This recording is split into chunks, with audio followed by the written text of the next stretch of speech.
कहानी है रामपुर गांव की, जहां के मर्द महिलाओं को हमेशा नीचा दिखाने की कोशिश में रहते। अरे अभी तक खाना नहीं आया, क्या मुझे एक और शादी करने की जरूरत है? नहीं जी नहीं, ऐसा मत करना, वरना मैं कहाँ जाऊंगी। खाना लेकर मैं अभी आई जी। गांव की पंचायत में भी फैसले हमेशा औरतों के खिलाफ ही रहते। मैं जो फैसला सुनाता हूँ वो भगवान की आज्ञा होती है। इस लड़के ने अपने मन से शादी करके अच्छा नहीं किया। लड़के को घर भेज दो और इसकी शादी इसकी जाति की किसी लड़के से करवा दो, लेकिन ये लड़की, इसे तो गांव के बाहर निकाल दो। नहीं नहीं जमींदार साहब, ये क्या बोल रहे हैं? ऐसा नहीं हो सकता। मेरी बेटी मासूम है, इसे अच्छे बुरे की समझ नहीं है। अरे कहाँ जाएगी ये बेचारी? कहाँ जाएगी? इतनी चिंता है तो पूरे परिवार का गांव निकाला कर देते हैं। बेचारे पूरे बसे बसाए परिवार को गांव छोड़ना पड़ता है। चाहे जो हो, अगर बेटियों को कंट्रोल नहीं कर सकते तो गांव में रहने का कोई मतलब नहीं है। यहाँ औरतों को दब कर रहना होगा। कोई भी अपने हिसाब से कुछ नहीं कर सकता, सब ईश्वर की मर्जी से ही होगा। तभी गांव का एक आदमी दौड़ा दौड़ा आता है।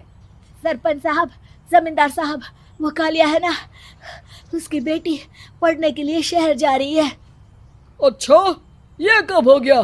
और कालिया की हिम्मत कैसे हो गई ऐसा करने की? लेकर आओ उसे और उसकी बेटी को। बस फिर क्या था, हाजिर हो जाते हैं कालिया और उसकी बेटी सरपंच के सामने।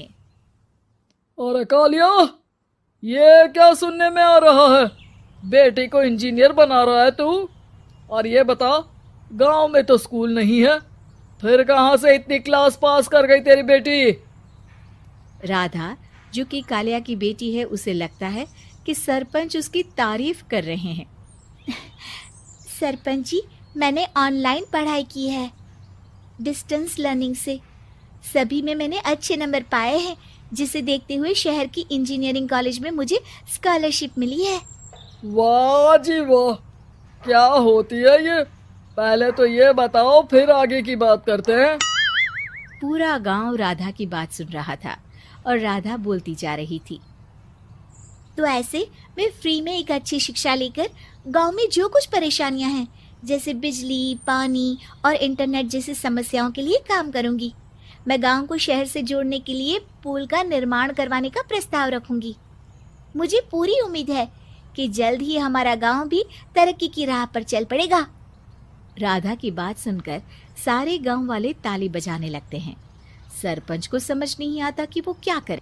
चुप रह नादान लड़की, गांव के खिलाफ जाने के लिए तुझे गांव से बेदखल कर दिया जाएगा, वो भी पूरे परिवार के साथ। और हाँ, अगर ठीक से गांव में रहना चाहती है तो ये पढ़ाई लिखाई छोड़ दे।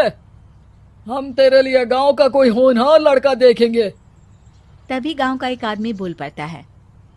अरे नहीं नहीं सरपंच जी, राधा बिटिया जो बता रही है, अगर वैसा हो जाए तो हम लोगों को पैसा कमाने के लिए बाहर नहीं जाना पड़ेगा।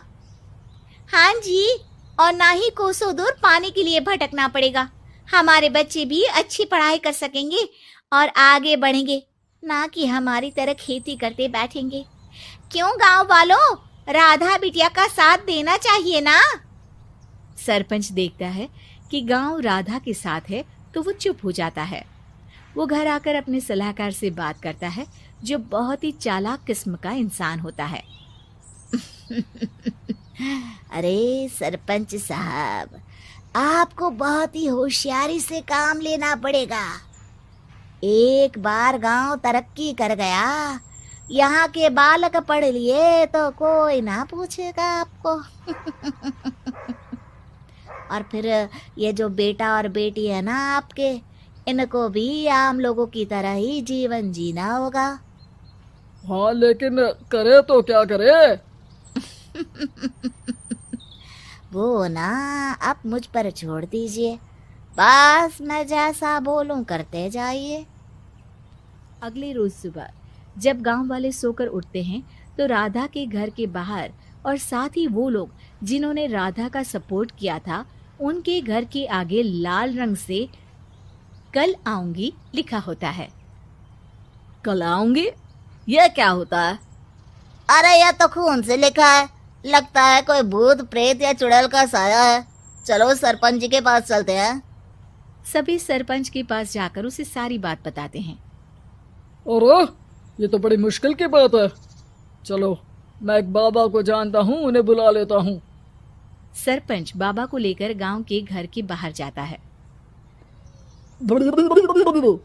ओहो, तो ये वो चुड़ैल है जो उन लोगों को निशाना बनाते हैं जो गांव को बदलने का सपना देखते हैं। वो गांव को ऐसे ही संपन्न देखना चाहती है। वो नहीं चाहती कि कोई बाहरी यहाँ का कायाकल्प करे। क्या तुम लोगों में से किसी ने गांव को बदलने की सोच रखी है? तभी राधा की माँ रोते रोते आती है। मेरी राधा घर से गायब हो गई है। अरे कोई तो बचाओ, मेरी बच्ची कहाँ गई?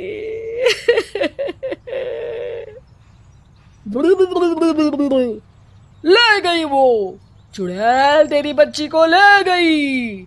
अब वो उसे श्रापित करके छोड़ेगी, उस पर चुड़ैल का साया हो जाएगा। तभी बुरी सी हालत में राधा भी वहां आ जाती है। उसके बाल चुड़ैल की तरह फैले होते हैं और कपड़ों में खून लगा होता है। सभी राधा को देखकर डर जाते हैं। माँ, पता नहीं मुझे कौन उठा कर ले गया था। अरे दूर दूर हो जा चुड़ैल, अब हम लोग इस गांव में नहीं रुकेंगे। अरे कैसे बातें कर रहे हैं आप? कल तो आप मेरे भरोसे गांव का हुलिया बदलने, अपने बच्चों को पढ़ाने और तरक्की उन्नति की बात कर रहे थे, तो आज क्या हो गया आपको? ये फिर तुम लोगों को बहकाएगी। ये चुड़ैल गांव में आ चुकी है, ऐसे ही ये तुम्हारे घर के बच्चों को भी ले जाएगी। गांव वाले राधा को गांव से बाहर निकाल देते हैं। उसके माँ बाप रोते रहते हैं, लेकिन गांव वाले नहीं मानते। मैं भी अपनी बहन के साथ गांव के बाहर रहूंगा, लेकिन वो पढ़ाई नहीं छोड़ेगी। वहीं सरपंच के घर पर सलाहकार कहता है। देखा, सांप भी मर गया और लाठी भी नहीं टूटी। लेकिन अगले ही दिन सरपंच के घर के बाहर भी वही शब्द लिखे होते हैं। और फिर सरपंच की बीवी कहती है, हमारी बेटी को किसी ने अगवा कर लिया है। तभी राधा का भाई वहां आ जाता है। अरे गांव वालों, मैंने सरपंच जी की बेटी को देखा था। वो चुड़ैल उसे उठाकर ले जा रही थी। अरे क्या मजाक कर रहे हो? नहीं नहीं सरपंच जी, आप नहीं जानते। वो चुड़ैल अब आपकी बेटी में आ जाएगी, जैसे राधा के अंदर आ गई थी। तभी सरपंच की बेटी वैसी ही हालत में वहां आती है जैसे राधा आई थी। पापा, पता नहीं कैसे मैं गायब हो गई थी। चुड़ैल, इसके अंदर भी चुड़ैल का साया है, मारो इसे। अरे नहीं नहीं, इसे भी राधा के पास गांव के बाहर ही भेज दो। अरे चुप रहो, मेरी बेटी कहीं नहीं जाएगी और चुड़ैल वुड़ैल कुछ नहीं होता है। अरे कैसे बात कर रहे हो सरपंच जी? आप तो बोल रहे थे कि आपका फैसला भगवान का ज्ञान होता है, तो अपने पर बात आई तो अब आप ऐसे बोल रहे हैं। अरे ना ना ना, आपको अपनी बेटी को त्यागना ही होगा। अरे बुलाओ बाबा को। राधा का भाई बाबा को ले आता है, जिसे अब गांव वालों के डर के कारण सच बोलना पड़ता है। मैं कोई बाबा नहीं हूँ, मैं तो मोची था। ये सलाहकार महोदय ने मुझे कहा था एक्टिंग करने को। अब वो मुझे पैसे देने वाले हैं। अब मुझे माफ कर दो। गलती हो गई, मुझे माफ कर दो। तभी वहां राधा आ जाती है। देखा सरपंच जी, जब गांव के बच्चे साक्षर होंगे तो आप जैसे लोगों की चालाकी नहीं चलेगी।